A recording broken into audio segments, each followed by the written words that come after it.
I'm about to take y'all in my Godfather crib so he can show y'all some shit with my religion. Yeah. Let's do Here it. you go, my Godfather right here. Yeah. You don't worship Satan. Fuck no, though. But I like when they talk, you know what I'm saying? They got their own little question mark on my head for real about that shit though, for real though. But I just let them think what they want to think though. Cause I'm like a unorthodox person for real because of that type shit. Here you go, my dog. This is my dog, YBC Dude I was telling you about. Mr. Disrespect. What's up, bro? Skrilla track dude 6'7" blew up on social media like wildfire. Everyone was yelling 6'7" so much that schools actually started banning the words from being used in class. But this viral phrase isn't just another harmless trend. It's got a dark and twisted backstory that most people have no clue about. Today we're breaking down the eerie world of animal sacrifices, mysterious deaths, and chilling rituals tied to this hit track and the movement it sparked. TikTok went crazy over 6'7", turning Skrilla into a global rap sensation almost overnight. But what the fans shouting 6'7" don't realize is that the track's roots are way darker than they think. Skrilla's been open about following a spiritual path called Santeria, where he's mentioned doing animal sacrifices and casting spells for years. Things got even wilder when he brought a YouTuber and Brenda Buckingham to his godfather's house to meet the people who practice with him, talking straight up about the gods they worship. Skrilla said, "Yeah, let's do it. Here you go. My godfather right here." According to some sources, 6'7" actually refers to two deities named Ogun and Yamaya, figures that Skrilla allegedly makes sacrifices to. He even mentions them in other songs like Stash Box, rapping, "Tap that button, go erase some bro." Smoking ops, he got lace blunts. "Having talked to my Orisha till my day come, I know Egungun and resurrect me ain't nothing." And in his track words from Oshun, he spits with full confidence, "Bitch, I ain't scared of shit, bitch. I'm the weatherman. I make it snow like Jeezy." The more you look into it, the darker this viral trend starts to get. Skrilla's lyrics only get darker and more chilling. He raps, "Bitch, if I'm gonna die, then I'm gonna die, huh? Because I know Oshun, not a lie." Then in his track Shoestrings, he takes it even further, talking about real life sacrifices. He spits, "And then I done made some sacrifices, kill a goat, wash away the sins. Having talkings with Babalao, he telling me I'm gonna live a while." It's wild.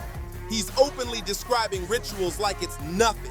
Yeah, 6'7", that's where all my young boys, like that's where my young boys from. You ever heard of Duty Baby? Duty Baby. Hey, has he done? Yeah, you probably haven't heard of him. He an upcoming artist though.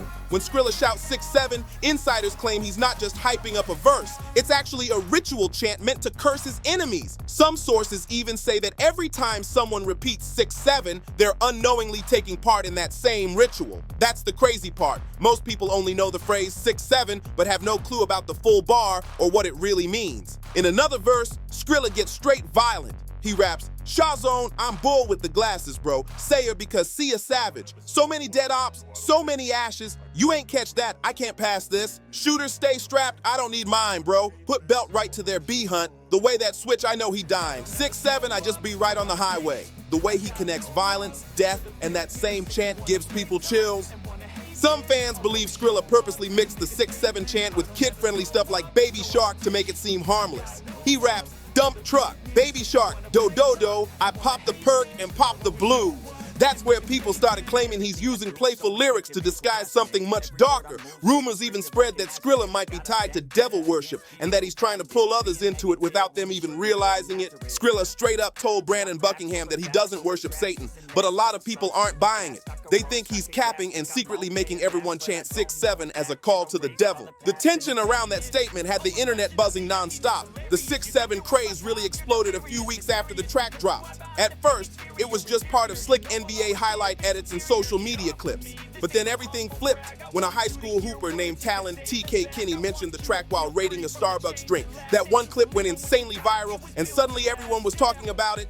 Now folks call him Mr. 6'7", and he even launched his own drink brand called 6'7 Water. That name alone sent sales through the roof. Everyone's trying to cash in on the 6'7 wave. Even artists way past their prime are jumping in for a piece of the spotlight. Natasha Bedingfield, who blew up back in the 2000s with Pocket Full of Sunshine, brought Skrilla on stage during her Philly show and performed Duke 6'7 with him. And then, out of nowhere, Kim Kardashian dropped a playful 6'7 joke on live TV. It feels like the whole world's chanting it. But here's here's where things get dark again. Some fans say Skrilla's ritual chant actually worked because he's dominating the rap game in a way no one expected. Yet behind the music and viral hype, there's talk of something far more dangerous. A real-life gang war tied to that same phrase. People can't even agree on what 6-7 really stands for. Some say it's connected to the police radio code 1067, which means someone's been killed. Whatever the truth is, the story behind 6-7 just keeps getting deeper and scarier. The real story behind 6-7 isn't about dark rituals or secret chants. It's about street politics in Philly. Word is, Skrilla didn't even create 6-7 himself. Skrilla, like You influence him? everybody, like, that's my man. Like, we went song for song. He gave me a verse. I owe him a verse right now. I owe Skrilla a verse right now. I'm gonna get that done soon, but I owe Skrilla a verse or whatever, but he been saying 6-7. Like, he got a song with G Herbo saying that shit and all. Like, he been saying that shit. He jacked it from a real gang that's been holding it down there for years. In an interview, Skrilla admitted that 6-7 is actually a neighborhood in Philly, a block where some of his young hitters, like Duty Baby, supposedly come from. Duty Baby's been rapping for a minute, but he's more infamous for what happens off the mic than on it. The streets say he's been putting in serious work against his rivals, and there are rumors he was involved in a hit on someone named H.L. Osama, who grew up with a crew called CCK. But here's the twist. Duty Baby's not really from 6-7, and everyone could tell Skrilla was name-dropping him just to throw attention off the real 6-7 crew. The authentic 6-7 goes by YSN, also known as WSN. Those guys have been shouting out 6-7 in their music way before Skrilla ever mentioned it. One rapper from that side, even dropped a track rapping 6-7, 6-7, green light, and his brother died, he ain't lied. That can't be me, that dude soft, that dude never slide, not in them cars, that boy a rookie, 6-7, 6-7, 6-7. That bar hit hard because it came from someone who's really lived that life. YSN's been repping 6-7 for years, and there's been real blood spilled behind that name, stuff the public doesn't even see. After Skrilla's track blew up, changed his IG bio to say the real 6-7, making it clear he wasn't letting anyone steal their block's name without a fight. When he was saying that, he made a video, like, the song, I was gonna hop on that joint and all that. He said he was gonna put me on and all that, but I was out Egypt. I'm out Egypt buying a house, you feel me? Like, I'm out Egypt buying a house. YSN's been locked in beef with a few different sets on the southwest side of Philly, and things got deadly in 2022 when 2 of their members were killed during a robbery gone wrong, according to reports. The streets know this isn't just music. It's real life with real consequences. Things in Philly took a violent turn fast. Word is, members from YSN, Penny and Dave, tried to backdoor their own homie Banzo, who's repping a rival crew called 7-Foe. The streets say Banzo had around 50,000 stashed in his crib, and that's what set everything off. Penny and Dave allegedly tried to rob him for the cash, but it all went left real quick. Nobody knows every detail of what went down that night, but gunfire broke out and both Penny and Dave got lit up. When the cops pulled up, one of them was already gone from a headshot, and the other didn't make it through the night. He passed in the ICU hours later. Just weeks after the chaos, Banzo dropped a track called To Drop, where he basically told the whole story in his own words. He rapped, "Niggas had to drop, thank God they ain't have no motherfather name. Slime 7 days straight, I can't say my brother's name." The lyrics made it crystal clear. Penny and Dave got killed trying to rob their own guy. Still, YSN wasn't letting that slide. They wanted payback for their fallen crew members. Banzo was connected to another clique called Only the Africans, better known as OTA, and his close friend Shaq was one of their most respected members. But in June 2024, things got deadly again. YSN allegedly caught Shaq slipping in broad daylight and left him lifeless in the middle of the street. Word spread fast that YSN's own Chucky was the one who pulled the trigger, but in the crossfire, Shaq's little sister got hit too. Thankfully, she survived with a head graze. After that, the streets exploded with tension. Rumors started flying that OTA put a heavy bounty on Chucky's head. People were saying it was a major bag for whoever caught him lacking. It didn't take long before someone did. Just a few weeks later, in June 2024, Chucky got ambushed on the street. 6 shooters rolled up at once and unloaded on him. There was no way he was making it out alive.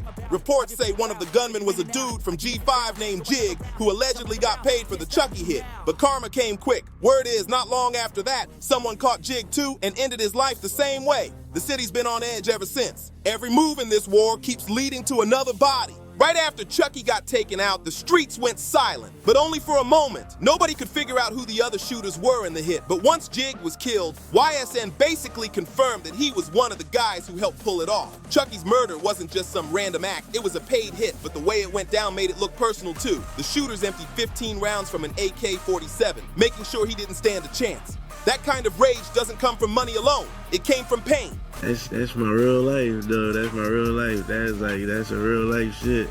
That's a sacrifice. It's a sacrifice for what I want. What did you sacrifice to go have for? I can't talk about that shit too much, though. Blessing. Yeah, blessings. Shaq's death hit his crew hard, and word around Philly says they're still putting cash bounties on YSN members to this day. The losses have been stacking up heavy for YSN since 2022. They've been bleeding out on every side. First, Penny and Dave died during that backdoor mess, and that same year, YSN Key got killed in a car crash. Key was finally starting to get noticed in the rap scene before tragedy struck, and now YSN Booth is trying to carry the torch for the crew.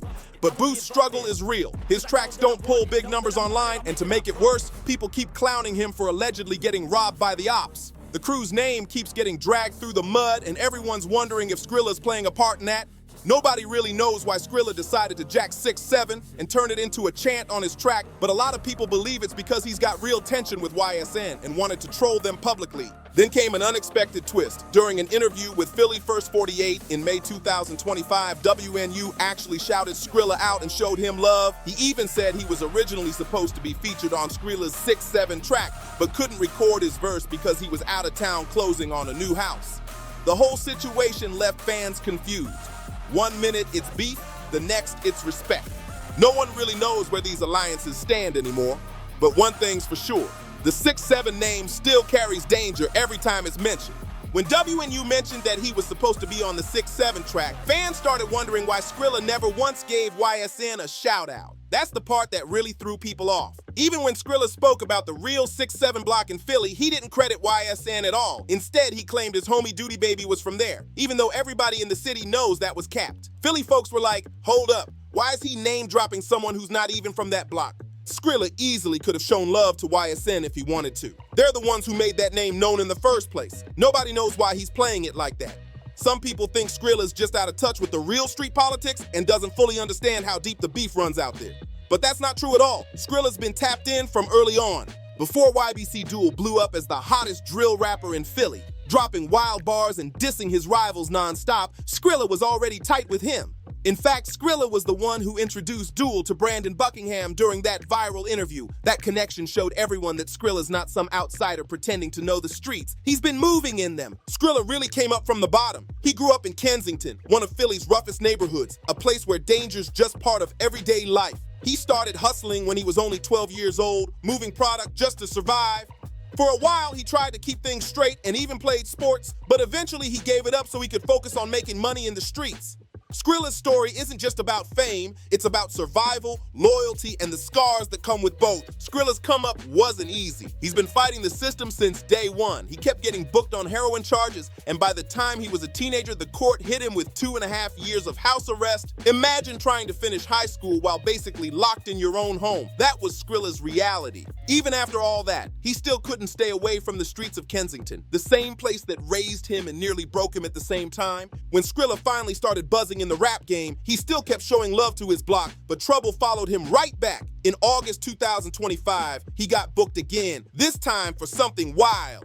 Cops pulled up while he was filming a music video, and he was allegedly blocking traffic while playing around with a toy gun. Yeah, a toy. He was reportedly shooting gel pellets from it, and one of them hit a cop who showed up at the scene. Next thing you know, Skrilla's in cuffs again, charged with assaulting a police officer over a fake gun. That's insane. Everyone online was saying, how you gonna lock someone up for a toy? Even though the charges probably won't stick, it's clear Skrilla's not slowing down one bit. He's made it known that no matter what the media or the haters say, he's gonna keep doing him. Rituals, music, and all. Man, if you're still watching, make sure you like this video, hit that subscribe button, and turn on the notification bell so you don't miss the next deep dive. Drop a comment below and tell us what you think about Skrilla's wild story. And don't forget to share this video with your friends so they can see just how deep the 6'7" saga really goes.